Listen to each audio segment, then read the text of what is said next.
육인의 거물과 경제적 성공. 사업 분야의 업적으로부터 경제력의 원천에 관한 분석을 하자면 육인의 거물로 알려진 시카고의 그룹을 예로 볼 수 있다.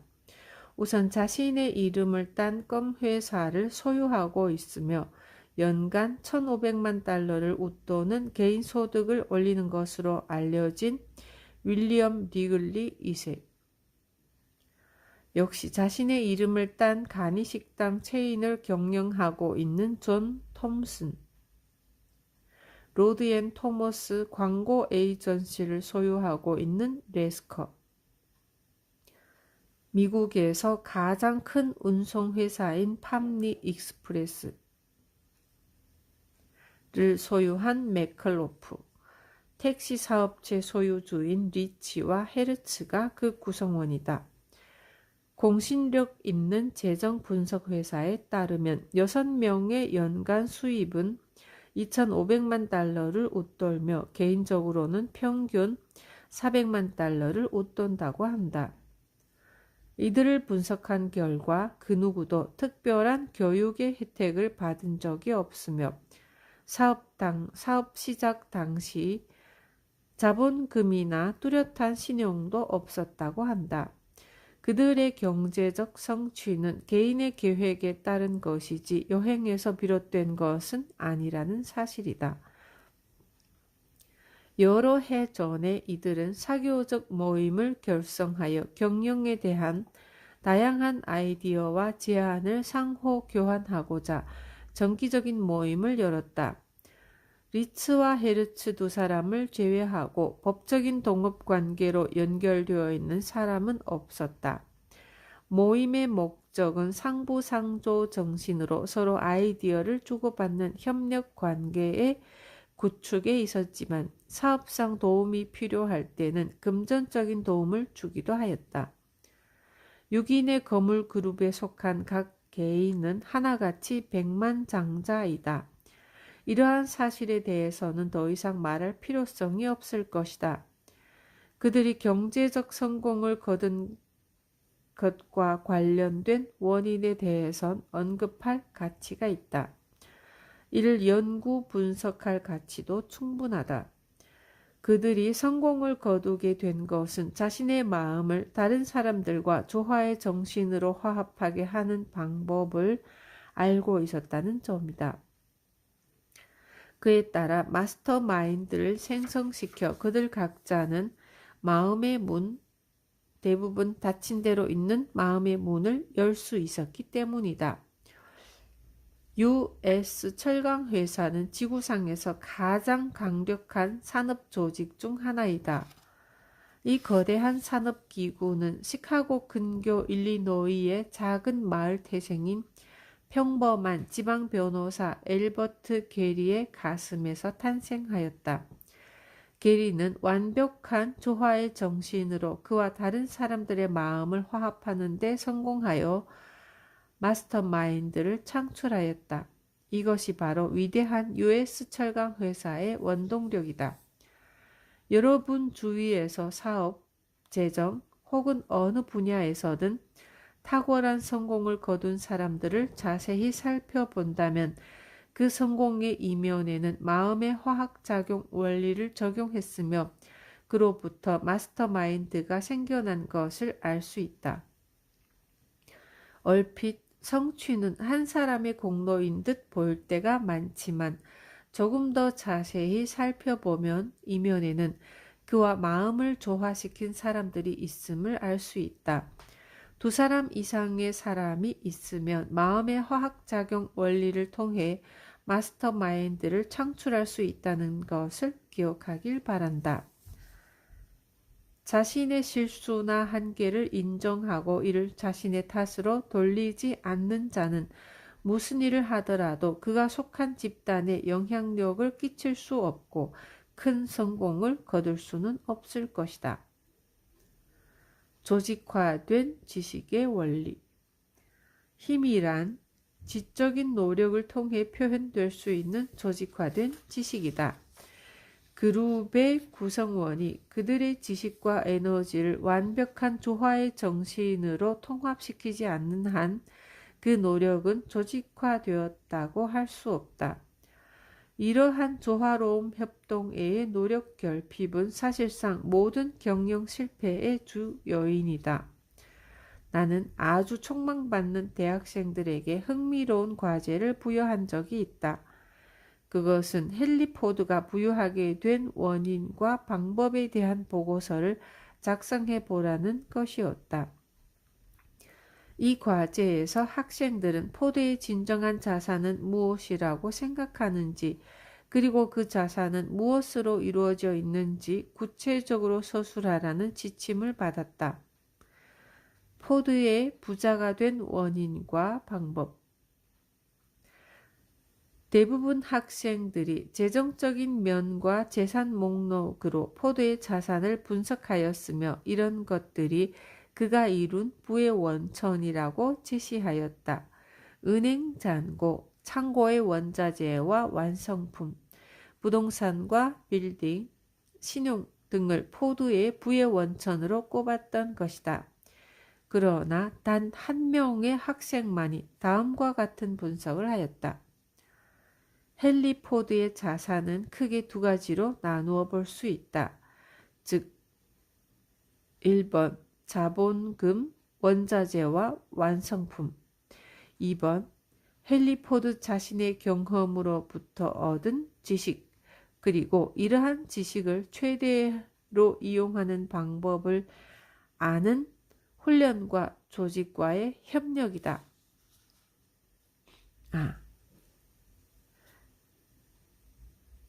이러한 지식을 최대로 이용하는 방법을 아는 훈련된 조직과의 협력이다. 이러한 두 종류의 자산 가치를 정확하게 달러와 센트로 나누어 그 기여도를 분석하기란 불가능한 일이지만 그들의 가치는 대략 다음과 같다고 생각한다. 포드를 포함한 조직의 조직화된 지식 75%이고 자본금, 원자재, 완성품을 포함한 물질적 자산은 25%. 나는 이러한 분석이 학생 혼자 힘으로 가능했다고는 보지 않으며 숙련되고 분석력이 뛰어난 어떤 사람의 도움을 받은 것으로 보인다. 의심할 여지 없이 헨리 포드의 가장 커다란 자산은 그의 두뇌이다. 그 다음으로는 산하 조직과의 연합이라고 볼 수 있다. 이는 이러한 협동을 통해서 그의 물질적 자산이 축적되었기 때문이다. 포드 자동차 회사 계열의 공장을 다 파괴시킨다고 가정해보자. 기계를 하나하나 남김없이 원자재와 완성품 모두 진열된 모든 자동차들, 은행의 잔고를 깡그리 없앤다고 하더라도 포드는 여전히 경제적으로 세계에서 가장 강력한 사람일 것이다. 포드사를 만들 수 있었던 그의 두뇌는 가까운 시간 내에 이 모든 것을 재생해낼 것이다. 자본은 포드와 같은 두뇌에게는 언제나 무한정 조달할 수 있는 길이 열려있게 마련이다. 내가 인식하고 있는 범위 내에서 볼 때 포드야말로 조직화된 지식의 원리를 가장 실제적으로 파악하고 있는 사람이기 때문에 이 지구상에서 가장 강력한 사람이라고 할 수 있다. 비록 현재는 강력한 힘과 재정적인 성공을 이루고 있지만 그가 이러한 결과를 만들어가는 과정에서 적용한 원칙 가운데 때로는 실수도 있었을 것이다. 그러나 포드가 주위의 협력을 구해나가는 과정에서 정도를 벗어났던 적이 없었다. 물론 세월이 지남에 따라 자연적으로 수반되게 마련이지만 지식과 경험의 적용법을 터득하기까지 그는 초년 시절에 이에 필요한 많은 실전 경험을 쌓았을 것이다. 사업 초기, 특히 에디슨을 비롯하여 다른 많은 사람들과 밀접하게 연계할 기회가 있어 마음의 화학작용 원리를 적용할 수 있었다는 데는 이의가 없을 것이다. 그러나 포드는 에디슨이나 파이어스톤을 만나기 훨씬 전에 이미 그의 아내와 만났기 때문에 그 원칙에 대한 그의 탁월한 식견이 이때부터 시작되었다고 보는 것이 더욱 설득력이 있다. 자신의 성공이 배우자와의 마스터마인드의 작용을 통해 비롯되는 것임을 모르는 사람이 많다. 포드 여사는 상당히 지적인 여성으로 나는 그녀의 마음이 포드와 잘 결합되어 그가 힘을 모을 수 있는 진정한 원천이 되었다고 믿는다. 에디슨이나 파이어스톤은 상대적으로 지식의 습득과 적용에 대한 탁월한 재능을 타고났다. 그러나 포드에게서 그들보다 힘겨웠던 것은 그의 인생 초반에 문맹과 무식이라는 막강한 적과 맞서 싸워야 했던 점이다. 포드는 아직 다듬어지지 않은 거친 목재 상태로부터 자신의 재능을 끌어내야 했던 것이다. 믿을 수 없을 만큼 짧은 기간에 포드는 인류의 가장 커다란 세 가지 적을 정복했을 뿐 아니라 그 적들을 그의 성공의 토대를 이루는 자산으로 전환시켰다. 그 세 가지 적이란 무식, 문맹, 빈곤이다. 이 세 가지 가혹한 힘으로부터 자신을 지켜낼 수 있는 자는 이것을 갈고 닦아 좋은 방향으로 이용하는 것은 차치하고라도 성공에 좀 더 가깝다고 할 수 있겠다.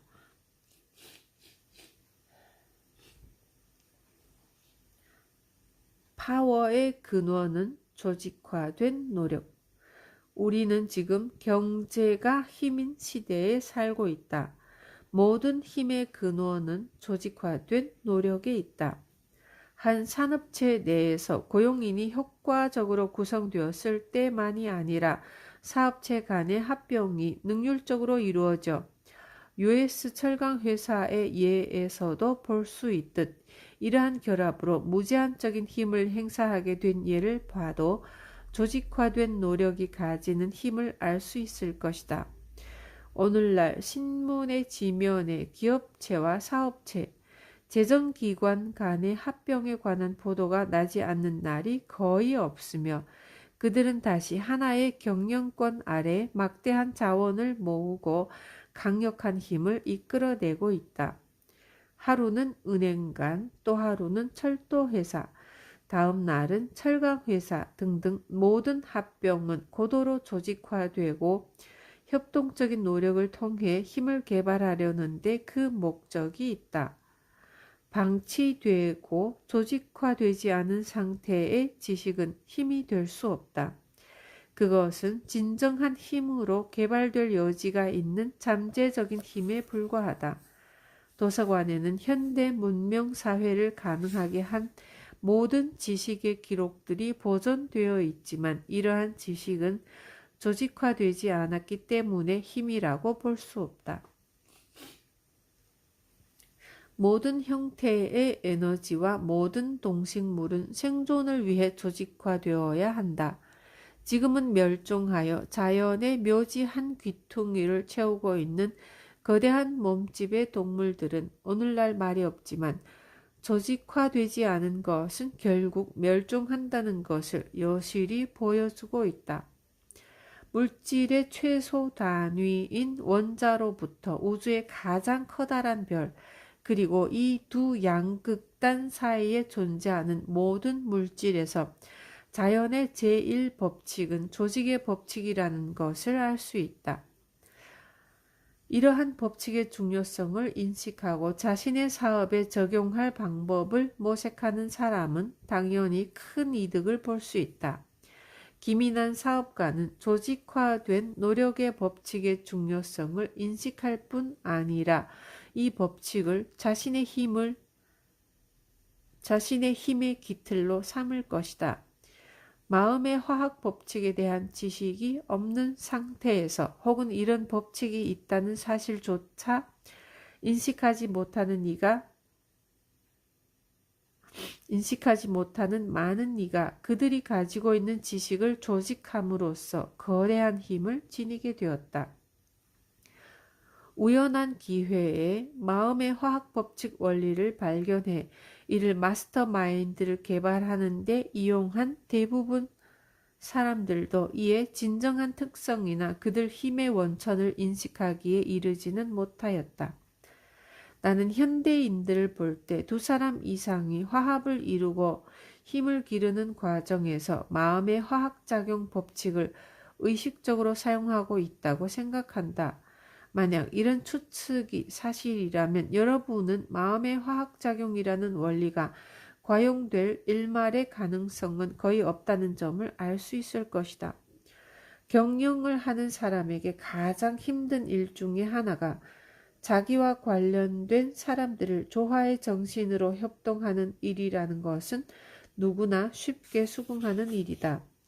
주어진 업무가 무엇이든지 구성원 간의 끊임없는 협력을 유도하는 일은 거의 불가능에 가깝다. 유능한 리더만이 이처럼 고난도의 일을 수행해낼 수 있으며 이러한 리더는 산업, 금융, 경영의 장에 이따금씩 등장한다. 예를 들면 헨리 포드, 토머스 에디슨, 존 록펠러, 해리먼 경 또는 제임스 힐과 같은 사람들이 그들이다. 힘과 성공은 사실상 동의어이다. 이 둘은 서로 상관관계에 있다. 그러므로 지식을 보유하고 힘을 개발할 능력을 보유한 사람이면 구성원들의 마음의 조화로운 협력을 통해 모든 업무에서 성공적인 결말을 거둘 수 있을 것이다. 인류 역사를 돌아보건대 지금처럼 자신의 몫을 챙기기 전에 기꺼이 봉사부터 하려는 사람에게 기회가 넘쳐났던 때가 없었다. 조직화된 에너지들의 조합. 인간의 두뇌와 신경세포는 이해가 어려운 복잡한 기관이다. 적절하게 조절되고 지도를 받게 된다면 이 기관은 놀라운 성취를 이루어내지만 이것이 잘 되지 않는다면 정신병원에 입원한 환자의 경우처럼 괴상한 현상을 나타낼 수도 있다. 인간의 두뇌는 인간을 사고하게 만드는 에너지의 끊임없는 유입에 직접 접촉하는 기관이다.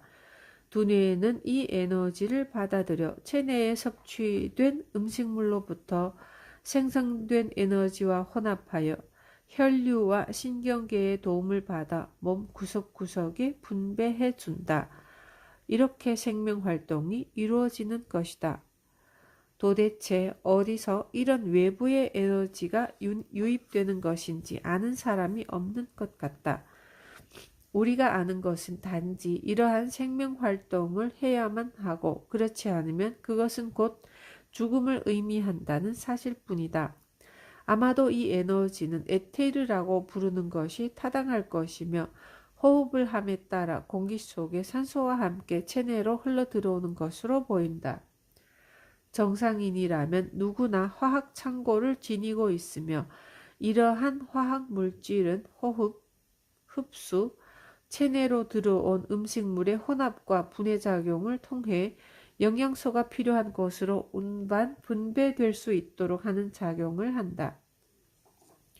수많은 실험을 통해 인간과 동물들은 음식물을 분해하는 과정과 신체에 흡수 가능한 요소로 변화시키는 과정에 마음의 작용이 매우 중요한 역할을 한다는 사실을 알아냈다.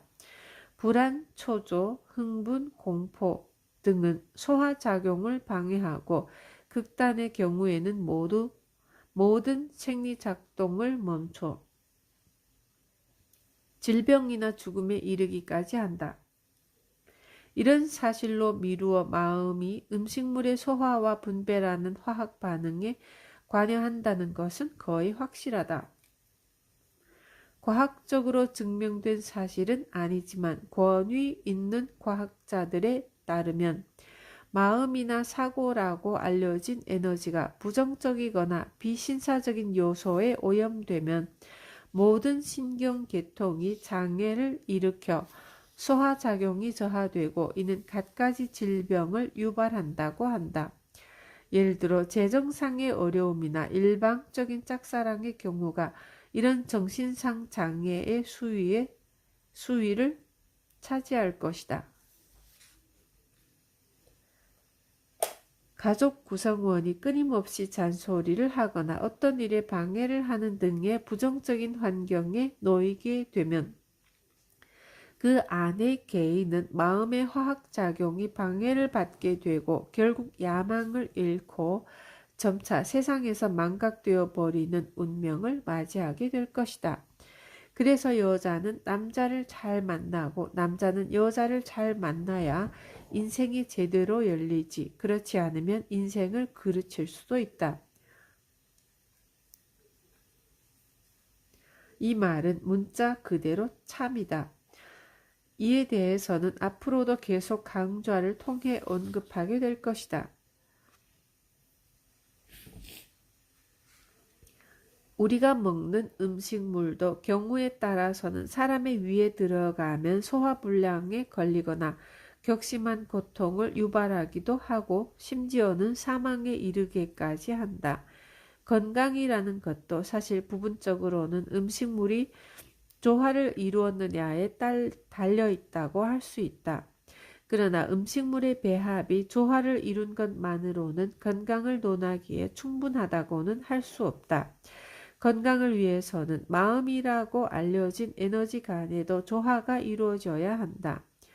결국 신체 건강은 마음의 건강과 마찬가지로 조화의 원리에 기초하여 가능하다.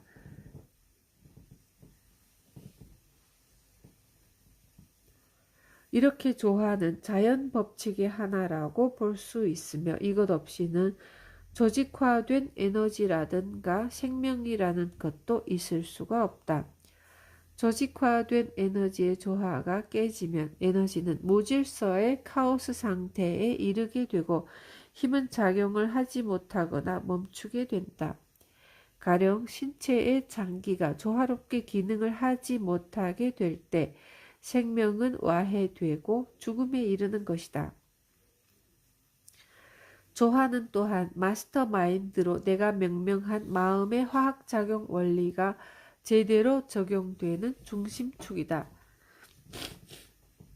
그러므로 이 조화가 깨지게 되면 이는 곧 개개인들의 마음이 서로 협력하여 생성된 그룹의 힘이 파괴되는 것을 의미한다. 나는 틈이 날 때마다 앞의 원리를 반복하였다. 그 이유는 여러 번에 걸친 강조를 통해 여러분이 이 원리를 이해하고 적용하기를 바라기 때문이다. 그것이 안 된다면 이 강좌는 아무런 소용이 없다.